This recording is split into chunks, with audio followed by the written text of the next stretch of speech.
Challenge করি, তোমরা একটা দাবি করো যে যেই মূর্তি তোমরা বানাইতেছো আমি সব কিছু বানাইছি, এটা আমার চ্যালেঞ্জ। একক কথা, আমি বানাইছি, তোমাদেরকেও আমি বানিয়েছি। তোমাদের টুকরা টুকরা করলে সব টুকরাকে আমি বানিয়েছি। তোমাদের চোখ আমি বানিয়েছি, জ্যোতি আমি দিয়েছি। তোমাদের হাত আমি বানিয়েছি, ধরার মধ্যে যে শক্তি সেই শক্তিটা আমি দিয়েছি। তোমাদের জবান দিয়েছি, কথা বলার শক্তিও আমি দিয়েছি। তোমাদের দিমাগ এরকমভাবে ব্রেন দিয়েছি, সেই ব্রেনের মধ্যে চিন্তা ফিকির করার শক্তিও আমি দিয়েছি। তোমাদের অন্তর দিয়েছি, সেখানে দয়া মায়া কঠোরতাও আমি দিয়েছি। তোমাদের পা দিয়েছি চলার জন্য, এরকমভাবে তার মধ্যে যে সঞ্চালন ক্ষমতা এইটাও আমি দান করেছি।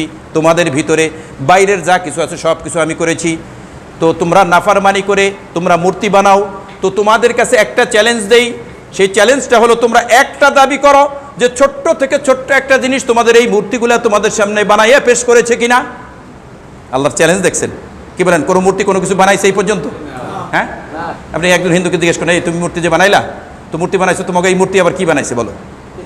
এর কোনো উত্তর আছে তাদের কাছে? ভগবানের নিয়ে এই কথা বললেন না, এইটা স্যার আর কিছু বলবে না। কি বলবে? সি সি সি কি করেন, ভগবানের নিয়ে এই কথা বললেন না, ভগবানের অভিশাপ পড়বে।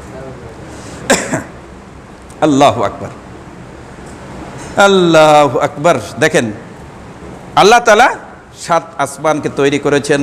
আল্লাযী খালাকা সাবআ সামাওয়াতিন তিবাকা। আল্লাহ সুবহানাহু ওয়া তাআলা তবকাওয়ারি একটার পরে একটা এরকম 7 আসমানকে আল্লাহ তাআলা সেট করেছেন।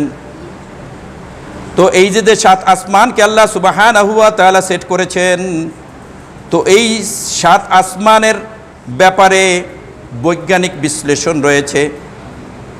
প্রথম যে আসমান, 1 নম্বর আসমান, এই 1 নম্বর আসমানের একটা নাম আছে। এই 1 নম্বর আসমানের নাম হলো রাকিয়া। রাকিয়া, যেইটা একদম দুধের মতো সাদা। এই 1 নম্বর আসমানটা একদম শুভ্র দুধের মতো সাদা।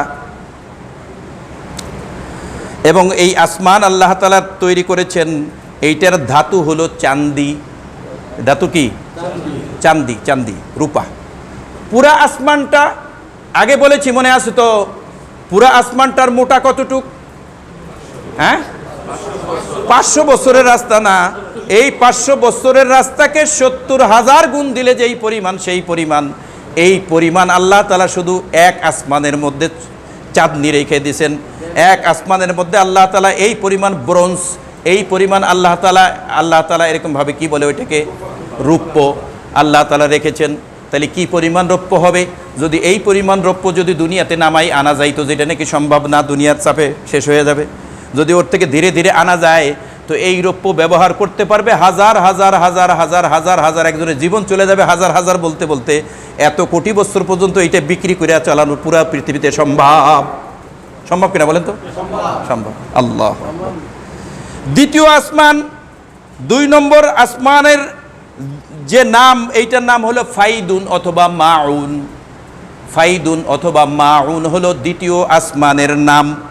এইটা তৈরি হলো লোহার দ্বারা। কিসের দ্বারা? এইটার মোটা কতটুক? হ্যাঁ, আল্লাহু আকবার। যাক, ওদিকে যাবো না, ব্রেন নষ্ট হবে। হ্যাঁ, অর্থাৎ প্রথম যে আসমানটার মোটা পাইলাম, তার থেকে পরের দূরত্ব হলো 70,000 গুণ। ওইটাকে সবসহ মিলিয়ে 70,000 গুণ দিলে যা হবে তা, এই পরিমাণ হলো মোটা। আল্লাহু আকবার। কিছু বাইরে না, মানে বাইরে ধরবে না তো কম্পিউটারে, আর সংখ্যা কি হবে সেটা কোনো ভাষা দিয়ে বোঝানো যাবে না। তো দ্বিতীয় আসমানের নাম হলো ফাইদুন অথবা মাউন, লোহার দ্বারা তৈরি। তৃতীয় আসমান হলো মালাকুত অথবা হারিয়ুন। মালাকুতুন অথবা হারিয়ুন, তৃতীয় আসমানের নাম মালাকুতুন অথবা হারিয়ুন। এইটাকে তৈরি করা হয়েছে তামার দ্বারা। তামা, কিসের দ্বারা? তামা, তৃতীয় আসমান। চতুর্থ আসমানের নাম হলো জহিরা। জহিরা, জহিরা হলো চতুর্থ আসমানের নাম। এইটাকে তৈরি করা হয়েছে 2 জিনিসের দ্বারা। একটা হলো চাঁদি আর একটা হলো তামা। 2টার মিশ্রণে আল্লাহ তাআলা তৈরি করেছেন। এবং 5ম নম্বর যে আসমান, এই আসমানের নাম হলো মুজাইনা, মুসাখখারা। 2 নাম রয়েছে, মুসাখখারা, মুজাইনা।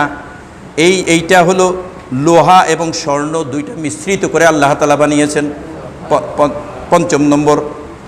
এবং 6ষ্ঠ নম্বর যে আসমান, এইটার নাম হলো খালিসা।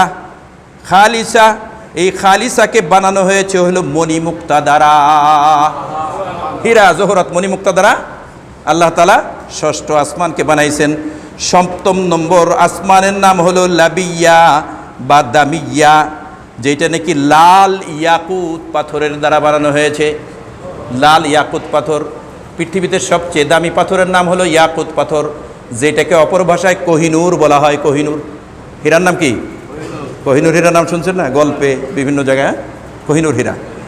এই পুরা আসমানটাকে এবং এত বড় আসমানটাকে আল্লাহর খাজানায় কি পরিমাণ এই লোহা রয়েছে, চাঁদনি রয়েছে, এটাও তার প্রমাণ।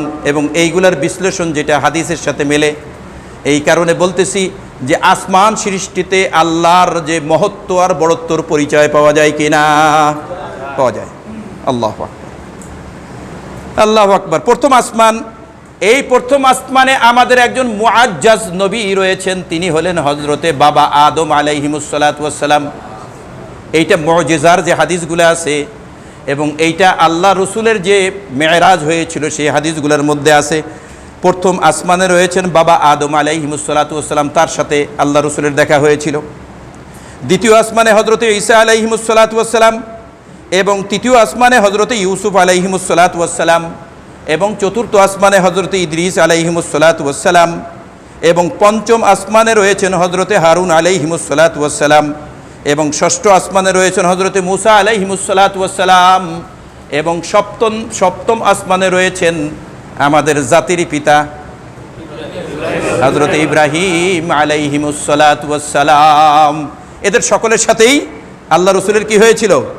ওই সময় সাক্ষাৎ হয়েছিল। অতএব আসমান সৃষ্টিতে আল্লাহ তাআলার পরিচয় পাওয়া যায় কিনা? এটাই আল্লাহ তাআলা বলছেন, ইন্না ফি খালকিস সামাওয়াতি ওয়াল আরদ।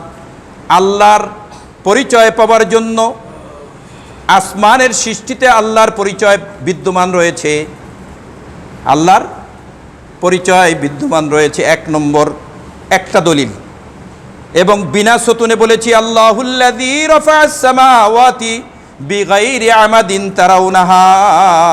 তোমরা দুনিয়ার থেকে এমনিভাবে দেখতেছো এটা রয়ে গেছে, কিন্তু তোমাদের লক্ষ্য করে দেখো তোমাদের দৃষ্টিতে কত ভরম। এখানে যদি দাঁড়াই, পাঁচতলা বিল্ডিংয়ের উপরেও যদি উঠি, ভালো চোখ হইলে দেখা যাবে ভাঙ্গা গোল চত্বর। এই গোল চত্বরের ওখানে দেখা যাবে আসমান ওখানে নাইমে গেছে, নামছে না।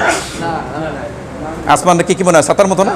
তাকাইলে মনে হয় যে ওই যে চাড়াইলদের ওই পাশে, হ্যাঁ, আট্রশির, এখান থেকে দেখা যাবে আট্রশির ওই জায়গায় কী হয়েছে?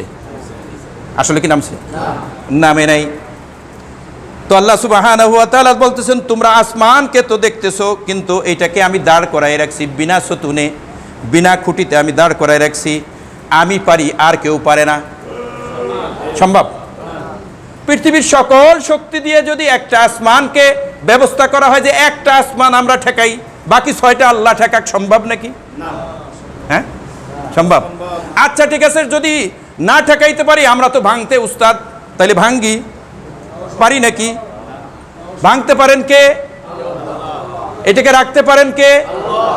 অতএব তিনি হলেন আল্লাহ। এইটাই আল্লাহর পরিচয় আল্লাহ তাআলা দিয়েছেন বিনা সতুনে। আমি এত বড় বিশাল আসমানকে রেখেছি, না তোমরা রাখতে পারো, না তোমরা ধ্বংস করতে পারো, ধ্বংসও তোমরা করতে পারো না, আবার এইটাকে তোমরা ঠেকাইও রাখতে পারো না। কিন্তু আমি এমন আল্লাহ, আমি এটাকে ঠেকাইও রাখতে পারি। আর সাধারণ এরকমভাবে যখন নাকি ইসরাফিলের সিঙ্গার ফুক হবে, তখন এত বড় বিশাল আসমানটাকে আমি তুলার মতো ভেঙে ছারখার করে দিব। আমি ভাঙতে পারি, গড়তেও পারি। আবার আসমানের ব্যাপারে বানাইছেন আল্লাহ তাআলা, স্তরে স্তরে বানাইছেন। আল্লাহ বলেন, আল্লাযী খালাকা সাবআ সামাওয়াতিন তিবাকা, সূরা মুলক 2 নম্বর আয়াত। আল্লাযী খালাকা সাবআ সামাওয়াতিন তিবাকা, আমি আসমানকে স্তরে স্তরে বানিয়েছি। আবার আল্লাহ তাআলা দুনিয়ার আসমানের ব্যাপারে বলেন, দুনিয়ার নিচের যে আসমানটা আমরা দেখতেছি, সেখানে তারকা রয়েছে, কত কিছু রয়েছে, উল্কা রয়েছে, কত কিছু, চাঁদ রয়েছে, সূর্য রয়েছে, আমরা দেখতেছি। আল্লাহ এই ব্যাপারে বলতেছেন, ওয়ালাকাদ যায়্যানাস সামাআদ দুনিয়া বিমাসাবিহ। আমি দুনিয়ার প্রথম যে আসমানটা আছে, এই দুনিয়ার আসমানটাকে আমি চন্দ্র সূর্য বিভিন্ন কিছু দিয়ে, তারকারাজি দিয়ে, সৌন্দর্য দিয়ে আমি সাজাইয়া দিয়েছি। কে সাজাইছেন? আমাদের পক্ষে তো ওই পর্যন্ত যাইতে পারবো না, সাজাইতেও আমরা পারি না, পারবো না। আল্লাহু আকবার। আর এই আসমান যে ঠেকে আছে, এই ব্যাপারে আবার আল্লাহ তাআলা দলিল দিচ্ছেন আসমান ঠেকে আছে কেমনে। এইটা আমার হুকুমে দাঁড়িয়ে আছে। আল্লাহ তাআলা বলেন, ওয়া মিন আয়াতিহি আন তাকুমুস সামাউ ওয়াল আরদু বিআমরিহি। আমার নিদর্শন যত কিছু আছে আমি দুনিয়াতে অলৌকিক যা তোমাদের সামনে আমি পেশ করেছি, এর মধ্যে একটা হলো আসমানকে দাঁড় করায় রাখা, স্থির রাখা, নড়তে চড়তে না দেওয়া। কি বলেন, এই আসমান যদি মাঝে মাঝে একটু ঝাঁকি দিত, কয়েকটা তারা যদি পড়তো দুনিয়াতে, থাকতো। কিন্তু আল্লাহ তাআলা কি করেছেন, ওইটাকে দাঁড় করার, স্থির, নড়বে না। কি করবে না? নড়বে না। কারণ দুনিয়াতে আমার এই সৃষ্টির যে আসল রহস্য, সেটা হলো আমার বান্দারা আমাকে দুনিয়া থেকে চিনে আসবে, তারা যাতে নাকি তোমরা তাদেরকে ডিস্টার্ব করো না, ঝরে ঝরে পড়ে